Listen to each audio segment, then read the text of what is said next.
Hey, I'm training to be a championship cuber and documenting the process. If you're new here, every week I make a specific training plan that targets my weaknesses, then I track all of my cubing training in a spreadsheet, and then I make a video like this to review what I did and how I want to train the next week. My eventual goal is to make the final round for 3x3 through 7x7 at a major at some point between now and 2031, which gives me a little while to improve. Today's video, I'm going to go over what I did last week. Then I'm going to do some Q&A from the YouTube comment section, which helps me boost engagement and get to know the people who watch my videos. And then I'm going to go over what I want to improve or change going into next week. My next competition is Temecula Valley Winter. I'm doing 3, 4, and 6 there, and that's in 6 weeks. And this video is currently sponsored by nobody. If you're a sponsor watching this, you know who you are. Okay, so what did I do this last week? This last week, my 3x3 was pretty light. I was doing about 45 minutes a day, and the things we wanted to work on were inspection. So I was going to be inspecting my cross and then finding a corner. So I was going to use cross scrambles that are very difficult and try to track a corner all the way through the cross, and that was really, really hard. Stretched my brain a lot. The next thing I did is I went on SpeedCube DB and I went through every single F2L alg from all the angles, and I found a few that I wasn't doing optimally, but for the most part my F2L algs were actually pretty good. There were just a few like back inserts and such that I wasn't doing well, and I completely forgot about most F do a solution F prime setups, so I found some interesting stuff here, and then I was going to do some untimed solves to implement this stuff. What I noticed this last week is that I didn't really make progress on doing inspection. So even though I was working on inspecting a corner all the way through a cross solution, it didn't feel like I got any better at it. And an analogy I would use for this is in lifting weights. Let's say I go to the bench press and I bench 225. I can do it, but I can only do 1 rep, maybe 2 if I have a really, really, really good day. A much stronger guy could do 10 reps with the exact same weight. 1 rep of 225 for me is about as much as I can take, whereas 1 rep of 225 for a really experienced powerlifter looks super easy. Right now, inspecting cross plus an F2L pair feels like my 1 rep max, where it's about as much as my brain can possibly take. And as soon as I start the solve, it's like, okay, my brain can't handle this anymore. Like, I'm focusing so hard on cross and corner and edge that I can't think about the solve. I need to get so good at inspection that it's like doing a super lightweight bench press rep for me. Sure, some people it might be their 1 rep max, but for me, I can do it lots and lots and lots of times and not even break a sweat, so that I can devote the rest of my energy to looking ahead to the next thing. So I need a lot more progress on inspection. Right now, I'm very weak. This line is a typo, but I'm becoming dual color neutral right now. I've been a white only solver for like 10 years, and solving on yellow is still really tough. There's a lot of times where I'll get to my last pair or last 2 pairs, and I'll stare at the cube for like 2 seconds and be like, where's the last pair? Oh, it's a free pair on the top in the front right. Oops. So I just need a ton more reps solving on yellow. So I'm only going to solve on yellow for the next week. I spent about 6 hours on 3x3 this week, which is not as much as I would have thought, because for big cubes, I spent way more time. I did a lot of 4x4 and 6x6 this week. Well, not a lot. Actually, not a lot of 4x4. It's a lot of 6x6. I've gotten several 150 ones on 6, but no sub 150. The single biggest thing on 6x6 that I'm doing poorly is ergonomics on my 3rd center. So I'll make a bar and I'll put it on the bottom, and then I'll solve on the top, and then do like a weird like wide R, and then match the bars and then put them on the bottom again. In watching walkthrough solves from good 6x6 solvers, their 3rd center, so the first one, once they've flipped the cube, is super, super ergonomic. They will build on the front or on the bottom and do very few rotations or giant wide R moves to correct themselves. So I need to work on that. For 4x4, I've noticed that I do a lot of rotations in edge pairing. And in line with what I'm going to say about 3x3 today, that has to stop. Watching videos of the fastest 4x4 solvers, they rotate maybe once in edge pairing. I'm rotating 7, maybe 8 times. I'm very averse to doing sledgehammers, so I need to be doing more sledge and hedge inserts and less rotate inserts. And then the other thing I noticed this week in 4x4 is that for my last 4 centers, I've actually been doing them in a kind of set order, where I'll do green, then red, then blue. and then orange just works itself out. And I've been doing that almost every time. Like I default to that order, like how Megaminx solvers will pick a color order. That's just really bad on 4x4. I need to be flexible. Like if there's a really good center in front of me, I need to be able to do it, which I can, but I'm noticeably slower. So I think I need to work on intentionally changing the order I solve centers in, or just doing whatever's in front of me. So yeah, and I don't do a lot of intentional practice with big cubes because for the most part, it's just faster turns per second, better look ahead, implementing things I already know. I don't have huge weaknesses that I know of right now. All right, Q&A from the YouTube comment section. So let's go over to the community tab. Bunch of people left comments today. Thank you so much. So Ty at the bottom, Ty Baird, he says, very ambitious goals, but I believe you can make the finals. Don't beat yourself up if you don't, because it hurts really bad to barely miss a major final. Completely agree. My goal is to become more skilled, not just make the final, but I want a quantifiable competitive goal, not just me getting better. The reason I'm not super worried about that is, one, I have 6 years to pull this off. I think reasonably I can be skilled enough to do this in 4, but giving myself the extra time makes it doable.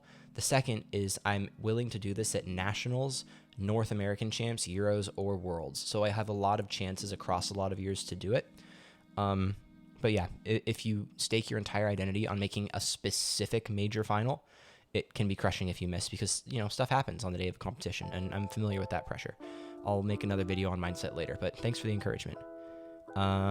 It's really cool that Chris Mills already found my stuff. He is definitely somebody who I was like, if I could make a video, Chris is like the type of guy who I'd want to watch, like the kind of hardcore speed cuber who wants to see the sport grow, which I'll have more content about growing the sport soon. I will have way more videos about rants, don't worry. Okay, this long comment. So he says, I've been considering whether it's worth it to seriously focus on training, even though I'm not as fast as you. Keep up the content. Is it worth getting coached by Luke? So yeah, coaching is an interesting thing because in just about everything, it is partly motivation and also partly you gaining skill. The value of coaching is not that you learn things you wouldn't learn elsewhere, right? Like if you get a fitness coach, you can learn everything from that fitness coach in a book or on YouTube, but the fitness coach will help you with the specific things you need help with without you wasting time on bad advice. So with Luke, he's giving me advice on drill like this, work on this skill that I would eventually get around to, but I would waste a lot of time on the way there. I'm willing to pay money because it gets me to my goal faster. So you just have to do the math for yourself of like, how much money am I making? Is it worth trading money in order to learn this skill faster? But it's also just knowledge. Like Luke isn't making me faster, I'm making me faster. Luke is just helping me apply effort to the things that will make me faster in a more efficient manner. Is it better to have one ambitious long-term goal or smaller short-term goals? Depends on the person. I think that a long-term goal is a helpful compass, but I have a lot of short-term goals. Like I have competitions coming up every few weeks, and I'm gonna have specific skills I wanna learn along the way. For me, big, huge, long goals force me to be urgent in the moment. I know other people who hate long-term goals because it makes them lax today. Like, oh, that's so many years out, I don't have to worry about it. So for them, they think, I never want to go long-term. I know business leaders who think this way. I'm only going to plan in 12-week increments. For me, the opposite is true. If I have a giant goal 5 years from now, I get fire under me today. Like this week, I have to crush it, because if I don't, I start falling behind on the big goal. So that's a personal thing. Learning EO, you don't really need to like learn EO. Edge orientation is just the idea of, is an edge able to be solved with RU moves or LU moves? So if the color on the side of the edge matches up with the color on the left or right of the cube, it's oriented. That's all it means. Yeah, I hope it grows too. It will just take time. How to train big cubes? I'll probably do that eventually. That's a good idea. It's mostly just solves. There's a lot of fundamental things about training big cubes that you have to know before you just rep solves though. Kevin Hayes' Tuesday Tips videos are fantastic for that, but I would like to make a more comprehensive series because those are kind of old and not super user-friendly for new cubers. Thank you so much for that, Shiloh. Yes.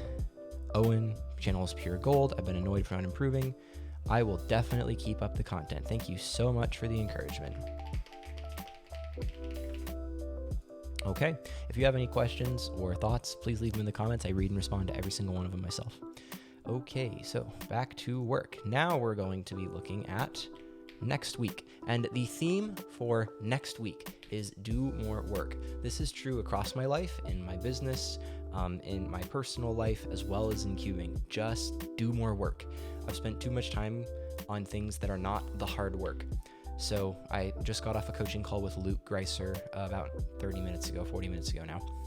And some of the takeaways from that, I need to study other top solvers. So he showed me videos like of Yiheng, where there will be like an average of 100 that Yiheng is doing with reconstructions. Just look at his solutions. I don't need to be able to figure all of it out. Like, I can track with what they're doing for sure, but start to look for things they do so that in my solves, if I come across a similar situation, I can work on it.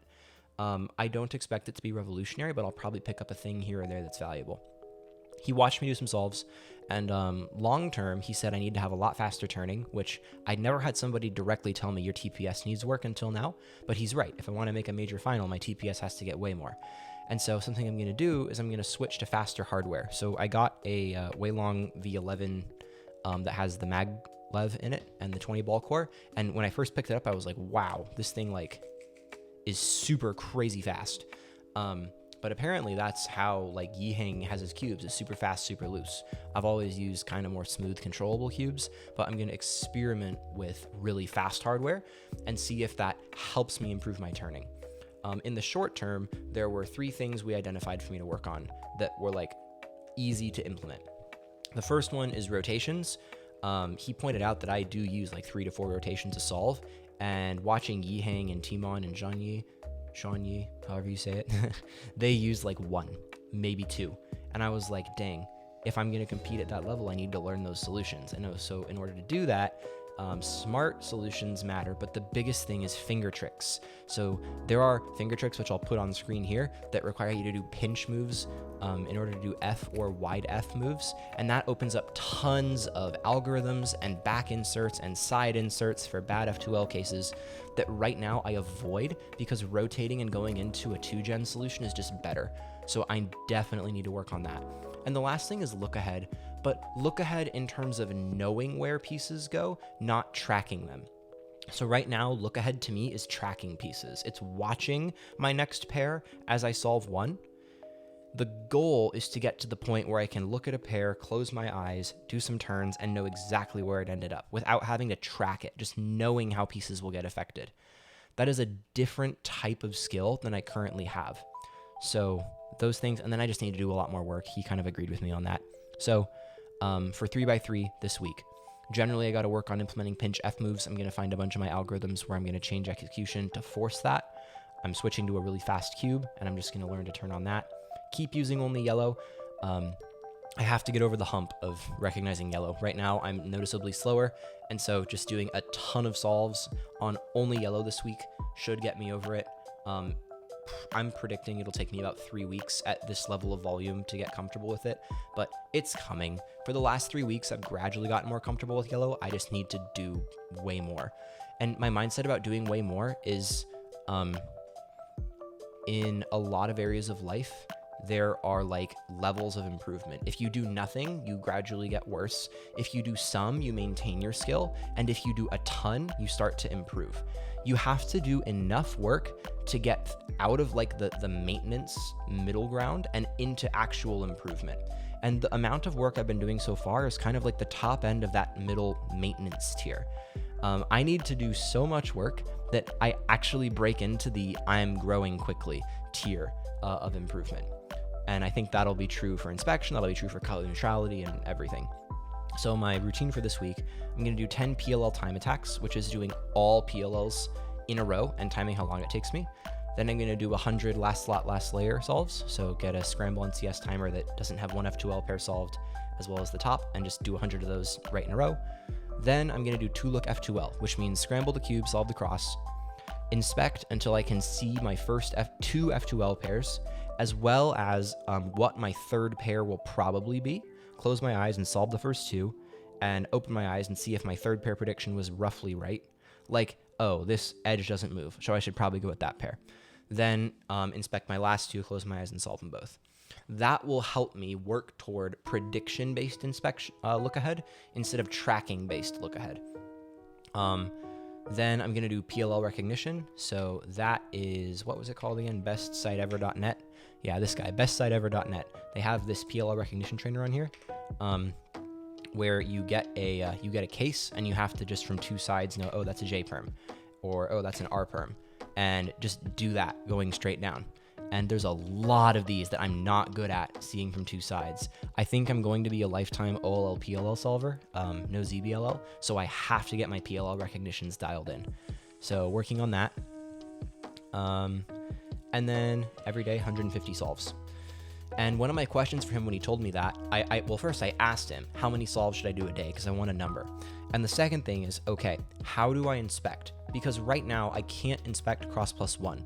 Should I inspect for a really long time and try to force inspecting cross plus one? Or should I not? Like, I know I can't be optimal with my inspection, but how do I at least correctly be suboptimal? And so he said, only inspect cross, never even try to inspect cross plus one. And just pick a corner and an edge and watch them as you solve the cross. So that way you just completely dial in your crosses. The point of the solves is, number one, to get just more volume in solving on yellow, and number two, to put into practice that F2L look ahead skill that I'll be developing. And as I develop the F2L look ahead skill, my ability to track pieces in inspection will get way higher. So the skills are all married to each other. I'm not going to touch big cubes much this week because 3x3 is the focus right now, and I have to be in the improvement tier of something. I'll pick up big cubes a little bit, just enough to maintain my current skill level, but I have to pick a focus so that I can be in the improvement tier of things. So that's it for this week. Feel free, please leave questions, comments, encouragement, hatred, whatever you want in the comments, and I read and respond to all of them. I'm going to get back to work and keep you posted on this coming next week.